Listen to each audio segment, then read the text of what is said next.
Hello everyone, welcome back to my YouTube channel doctor Kapil Dhawan. तो दोस्तों, आपके इंटरव्यू लेटर जो हैं वो जारी हो चुके हैं, रिलीज हो चुके हैं। आरपीएससी की वेबसाइट पर वो अवेलेबल है। आप वहां से अपनी बेसिक डिटेल डाल के, ठीक है, और आप उनको डाउनलोड करने के बाद उनका प्रिंट लेकर अपने साथ रख लेना। और उसके बाद एक बार उनके इंस्ट्रक्शन को वापस से पढ़ लेना। वैसे मैंने आपको इंटरव्यू लेटर के बारे में कंप्लीटली इन्फॉर्मेशन लास्ट वीडियोस में दे दी है आपको, कि इंटरव्यू लेटर पर क्या क्या मेंशन होता है और किन किन बातों का आपको ध्यान रखना है। इंस्ट्रक्शन क्या क्या थे, डॉक्यूमेंट आपको किस किस सर्वे में आपको अरेंज करने हैं और आपको साथ में लेके जाने हैं, और आपको किस किस तरीके से लेके जाने हैं, कितनी फोटोकॉपीज लेके जानी है, कितने सेट लेकर जाने हैं, और साथ में फोटोज भी लेके जानी है। ये सारी बातें जो डॉक्यूमेंट्स के रिगार्डिंग जो बातें थी वो मैंने आपको वैसे बता दी थी। लेकिन अगर कोई नई बातें हैं तो आप उसमें एक बार उनको वापस से पढ़ें, क्योंकि देखो, जो इंस्ट्रक्शंस होते हैं, चाहे वो एडमिट कार्ड के हों चाहे वो इंटरव्यू लेटर के हों, उन सबको प्रॉपरली आप एकदम ठंडे दिमाग से उनको पढ़ना, और पढ़ने के बाद उन सभी बातों को फॉलो करते हुए आपको आगे इंटरव्यू के लिए बढ़ना है। ठीक है।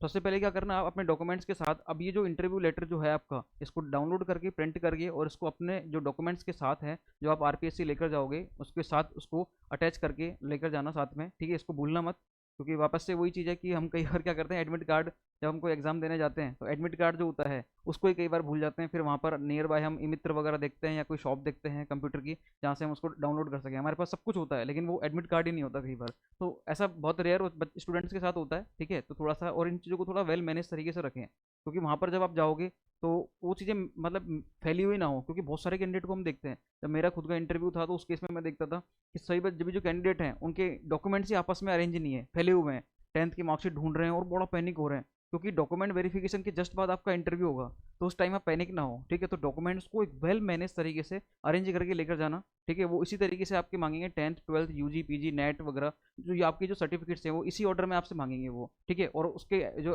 आपका जो इंटरव्यू लेटर उसमें भी लिखा हुआ है सारी बातें, आप देख लेना किस ऑर्डर में अरेंज है, वो मैंने आपको बताया हुआ भी है। तो आप जब अपना डाउनलोड करेंगे तो वहाँ पर और देख लेना, उसमें कोई अगर बदलाव है तो उनको और पढ़ लेना। वैसे क्योंकि एक छोटे मोटे बदलाव होते हैं, बाकी माइनर से चेंज है, बाकी तो सब कुछ सेम रहता है। ठीक है, तो उनको आप देख के पढ़ना अच्छे से सारे इंस्ट्रक्शंस को। ठीक है, मैं आपको और बता दूंगा इसके बारे में, जिस जब आपका इंटरव्यू होगा उससे एक दिन पहले मैं आपको एक वीडियो और लेकर आऊँगा। ठीक है, और आपको कंप्लीटली थोड़ा और मोटिवेट करूंगा मैं उसके लिए।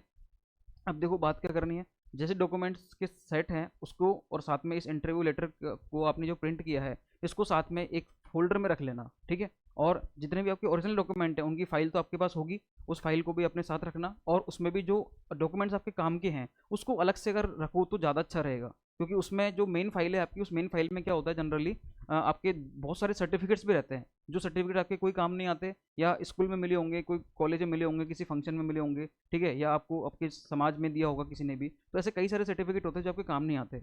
तो जब आप आरपीएससी में जब आपका डीबी होगा उस टाइम उस पूरी फाइल को थोड़ी खोलोगे आप। तो जो आपके मेन मेन सर्टिफिकेट्स हैं उसको, ओरिजिनल सर्टिफिकेट की बात कर रहा हूँ मैं, ओरिजिनल सर्टिफिकेट को उस फाइल में रख लेना आप। ठीक है, उस फाइल में रखने से आपके थोड़ा फायदा ये हो जाएगा कि आपको पूरी फाइल नहीं खोलनी पड़ेगी, और आपके सारे डॉक्यूमेंट टोटल मिला के, कुल मिला के टोटल कितने होंगे, 12-13 होंगे आपके। ठीक है, तो वो 12-13 जो भी होंगे आपके, वो एक अलग से फाइल रहेगी, तो ओरिजिनल की एक अलग फाइल रख लेना। और फोटोकॉपी, जो सेल्फ अटेस्टेड फोटोकॉपी है, और साथ में आपने जो भी चीज़ें लगाई हैं, जिन्होंने डिटेल एप्लीकेशन फॉर्म पहले भर के नहीं दिया था तो वो तो पूरा फॉर्म लेके जाएंगे, तो वो तो सब कुछ मैनेज तरीके से करेंगे। लेकिन आपको क्या करना है, केवल फोटोकॉपी का सेट, सेल्फ अटेस्टेड 2 फोटो आपको लेकर जानी है। ठीक है, और किसी के पास एनओसी पहले नहीं दी तो वो लेके जानी है, या किसी ने पहले रिमेनिंग डॉक्यूमेंट्स कुछ बचे हुए हैं, नेट का सर्टिफिकेट है, पीजी की मार्कशीट है, वो सारी चीज़ जो बची हुई हैं वो जो लेके जाओगे आप, तो वो फोटोकॉपी का एक अलग सेट लेके जाना, उसको अलग फोल्डर में लेके जाना। एक फाइल फोल्डर आता है वो रख लेना, एकदम वो आता है ट्रांसपेरेंट वाला। ठीक है, 15-20 रुपये का मिल जाएगा, उसमें आप उसको रख लेना। और अपने ओरिजिनल डॉक्यूमेंट को अलग रखना, और अपनी मेन फाइल जो है जिसमें आपके बहुत सारे सर्टिफिकेट्स होते हैं उस फाइल को अलग रखना। क्योंकि जब आप पूरी बड़ी फाइल से निकालोगे तो बड़ी समस्या होती है। ये छोटी छोटी बातें हैं जो आपको पता होनी चाहिए, क्योंकि ये वहाँ पर जाके पैनिक हो उससे अच्छा है कि आप इनको पहले से ही अरेंज करो। ठीक है, माइंड में रहनी चाहिए साइड ये एकदम।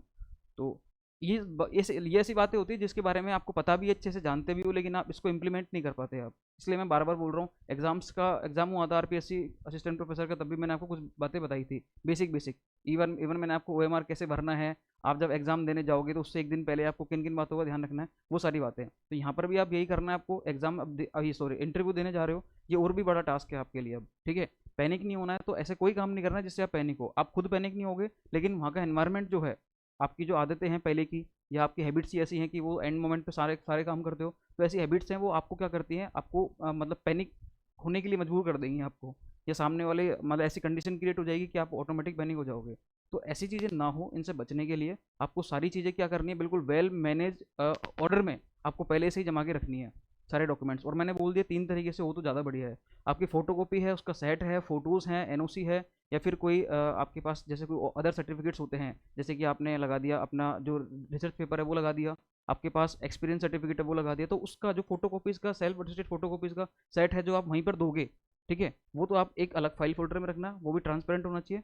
और आपके जो ओरिजिनल डॉक्यूमेंट्स में वो डॉक्यूमेंट्स जो आपको वहाँ पर क्रॉस वेरीफाई होंगे, क्रॉस चेक होंगे वो आपके, ठीक है, 10 12 यूजी पीजी नेट सेट और पीएचडी के कास्ट सर्टिफिकेट, मूल निवास, सी कैरेक्टर सर्टिफिकेट, ये सारी चीज़ें, तो ये डॉक्यूमेंट जो है इनको एक अलग फाइल फोल्डर में रखना जो ट्रांसपेरेंट हो, और बाकी जो डॉक्यूमेंट्स हैं उनको एक आपकी मेन फाइल जो है वो उसमें रहेंगी वो, ठीक है। इस तरीके से 3 फाइल बना लेना। वो बड़ी वाली फाइल, मेन फाइल, वो तो आपके काम आएगी नहीं, लेकिन एक ओरिजिनल सेट की और एक आपके जो फोटोकॉपी वाले सेट है उसकी, ये 2 फाइल आपके पास रहनी चाहिए। अदर फाइल को दूर रखना, बस यही आपके साथ रहनी चाहिए। ओरिजिनल मांगे तो इसमें से निकाल दो, फोटोकॉपी मांगे तो इसमें से निकाल के दे दो उनको, बस इस तरीके से।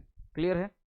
ये सारी बातें याद आपको याद रखनी है। सभी फोटोकॉपीज पर अपने साइन कर देना, ताकि वहाँ जाके आपको इतना बड़ा वो ना लगे फालतू, मतलब किसी भी चीज़ के लिए पैनिक ना हो, इसलिए मैं आपको सारी बातें बता रहा हूँ पहले से ही है, ठीक है। एक दिन पहले ही पहुँच जाना है आपको, और सारा अपने अपने कंफर्ट जोन के साथ बिल्कुल भी कॉम्प्रोमाइज़ नहीं करना, ठीक है। कंफर्ट जोन के साथ आपको कोई कॉम्प्रोमाइज़ नहीं करना है। अच्छे से होटल्स वगैरह, रूम्स वगैरह ले लेना वहाँ पर, और थोड़ा बहुत पैसा अगर लगे आने जाने में भी तो उससे कॉम्प्रोमाइज़ मत करना, ठीक है। जहाँ होटल्स वगैरह हैं वहाँ से अगर आरपीएस से आप आ रहे हो तो ऑटोज़ वगैरह में आ जाना, प्रॉपर्ली टैक्सी कर लेना, क्योंकि एक दिन में कोई इतना फ़र्क नहीं पड़ता, ठीक है। तो ये सारी बातें आप ध्यान रख लेना। मतलब कुल मिला के फिर कह रहा हूँ मैं, अपने कंफर्ट के साथ कॉम्प्रोमाइज़ करना, जैसे आप करते आए हो, एंड मोमेंट पे आपको कुछ भी नहीं पढ़ना है, अदर चीज़ें आपको यहाँ पर, ठीक है।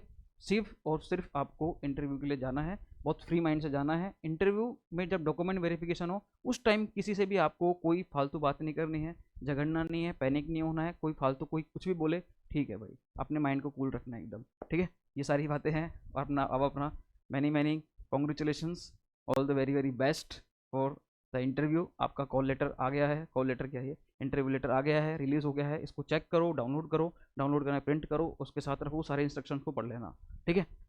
तो all the very very best, मिलते हैं फिर नेक्स्ट वीडियो में, तब तक के लिए thank you so much guys, okay bye bye.